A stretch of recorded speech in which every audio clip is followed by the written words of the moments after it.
নমস্কার বন্ধুরা, আজকে আমি তোমাদের সাথে শেয়ার করতে চলেছি আমাদের সবার প্রিয় একটা হালুয়ার রেসিপি, যার নাম ছোলার ডালের হালুয়া। এই ছোলার ডালের হালুয়াটা যেমন খেতে দুর্দান্ত হয়, তেমনি তোমরা বাড়িতে এটা খুব সহজেই বানিয়ে নিতে পারবে। তাহলে চলো আর দেরি না করে রেসিপিটা শুরু করে ফেলি। আর আমি সুস্মিতা তোমাদেরকে আমার চ্যানেল ইয়ামিটস বাংলাতে স্বাগত জানাই। এই রেসিপিটার জন্য প্রথমে আমি এখানে 1 কাপ পরিমাণ ছোলার ডালকে প্রায় 2 থেকে 3 ঘন্টার জন্য জলের মধ্যে সোক করে রেখে দিয়েছিলাম। আমি এখানে ডালটাকে এই মেজারমেন্ট কাপের 1 কাপ হিসাবে মাপ করেছি। তোমরা যে কোনো কাপ দিয়ে ডালটাকে মেপে নিতে পারো।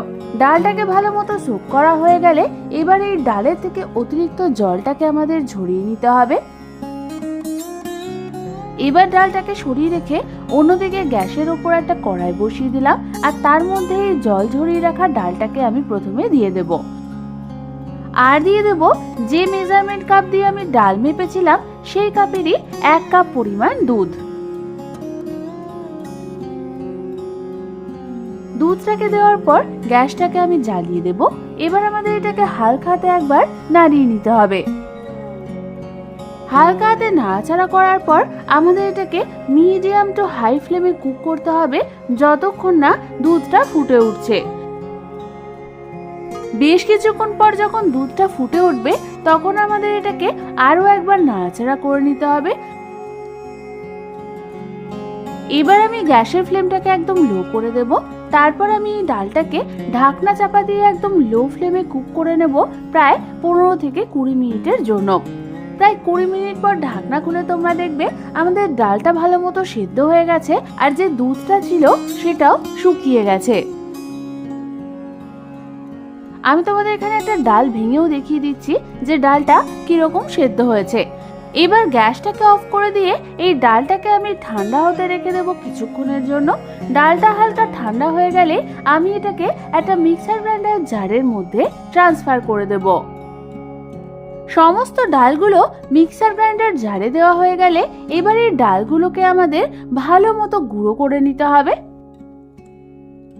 এবার এই ডালটাকে সরিয়ে রেখে অন্যদিকে আমি গ্যাস জ্বালিয়ে একটা কড়াই বসিয়ে দিলাম, আর তার মধ্যে দিয়ে দিলাম ওই মেজারমেন্ট কাপেরই 1/2 কাপ পরিমাণ ঘি।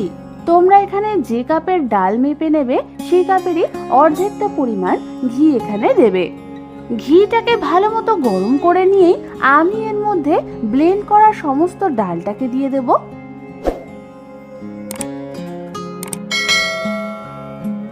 এবার আমাদের এই সমস্ত কিছুকে মিডিয়াম ফ্লেমে ভালো মতো নাড়াচাড়া করতে করতে মিশিয়ে নিতে হবে।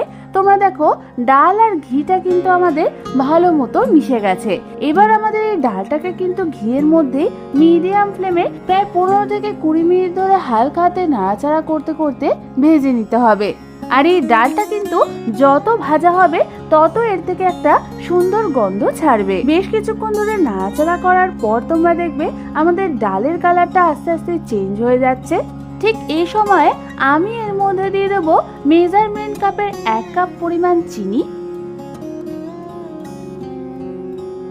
আর দিয়ে দেব ওই মেজারমেন্ট কাপেরই 1/2 কাপ পরিমাণ দুধ। এই সময় আমি এখানে দুধ দিলাম তার কারণ চিনিটা যাতে ভালো মতো তাড়াতাড়ি গলে যায়। এবার দুধ আর চিনি দিয়েও আমাদের এটাকে মিডিয়াম ফ্লেমে ভালো মতো নাড়াচাড়া করতে করতে মিশিয়ে নিতে হবে যতক্ষণ না আমাদের চিনিটা পুরোপুরি গলে যাচ্ছে। বেশ কিছুক্ষণ পর তোমরা দেখো আমাদের চিনিটা কিন্তু ভালো মতো গলে গেছে। এই সময় আমি এর মধ্যে দিয়ে দেবো 1 চামচ পরিমাণ এলাচ গুঁড়ো। এলাচ গুঁড়োটা দিয়েও আমাদের সমস্ত কিছুকে হালকা হাতে একবার মিশিয়ে নিতে হবে। ভালো মতো মেশানোর পর তোমরা দেখবে যখন আমাদের ডালের এই মিক্সচারটা কড়াই থেকে ছেড়ে ছেড়ে আসছে আর এরকম ঘন কনসিস্টেন্সি চলে আসছে, তখনই তোমরা বুঝবে তোমাদের হালুয়ার মিক্সচারটা কিন্তু একদম রেডি হয়ে গেছে। এবার এটাকে একটা পাত্রের মধ্যে নামিয়ে নিতে হবে। তার জন্য যে পাত্রে আমি এটাকে নামাবো সেই পাত্রে ভালো মতো ঘি মাখিয়ে নিয়েছি।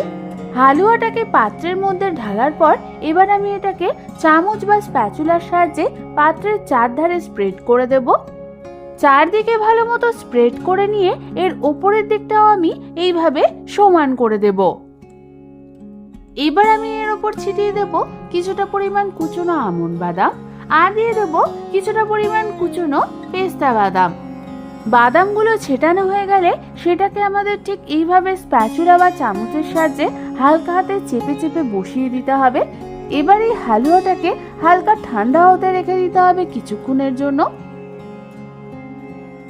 হালকা ঠান্ডা হয়ে গেলে আমি এই হালুয়াটাকে বরফির মতন শেপ করে কেটে সার্ভ করে দেব। তোমরা চাইলে কোনো শেপ না দিয়েও এটাকে এমনি এমনিও খেতে পারো। ব্যাস তৈরি হয়ে গেল আমাদের দারুণ স্বাদের একদম মুখে দিয়ে মিলিয়ে যাওয়ার মতন ছোলার ডালের হালুয়া। এই ছোলার ডালের হালুয়াটা এত সুন্দর খেতে হয় যে তোমরা একবার খেলে বারবার খেতে চাইবে। তাহলে আর দেরি না করে বাড়িতে ঝটপট এটা একবার ট্রাই করে ফেলো, আর অবশ্যই আমাকে জানিও কেমন লাগলো। রেসিপিটা ভালো লেগে থাকলে একটা লাইক অবশ্যই করে দিও, আর আমার চ্যানেলটাকে সাবস্ক্রাইব করতে কিন্তু একদম ভুলো না। আজ তাহলে পর্যন্তই, আমি আবার চলে আসবো তোমাদের কাছে নতুন কোনো রেসিপি নিয়ে।